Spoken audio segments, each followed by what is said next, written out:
কুষ্টিয়া কুমারখালী খোকসা উপজেলাতে মাসব্যাপী কিরাত প্রতিযোগিতা শেষে চূড়ান্ত পর্ব ও পুরস্কার বিতরণী অনুষ্ঠান অনুষ্ঠিত হয়েছে।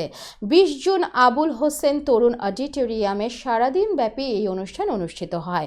আমাদের প্রতিনিধি মোশাররফ হোসেন জানান, সুফি ওয়েলফেয়ার ফাউন্ডেশনের এই আয়োজনে তথ্য প্রযুক্তিবিদ ও বাপেক্সের পরিচালক সুফি ফারুক ইবনে আবু বকরের সভাপতিত্বে প্রধান অতিথি হিসেবে উপস্থিত ছিলেন কুষ্টিয়া ৪ আসনের সংসদ সদস্য বীর মুক্তিযোদ্ধা আব্দুর রউফ।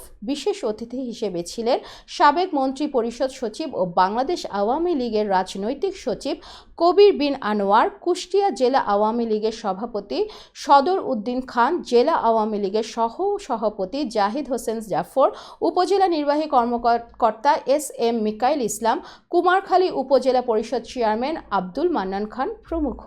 প্রতিযোগিতায় শিক্ষার্থীরা পবিত্র কোরআন থেকে তেলাওয়াত, গজল, হামদ ও নাত পরিবেশন করেন।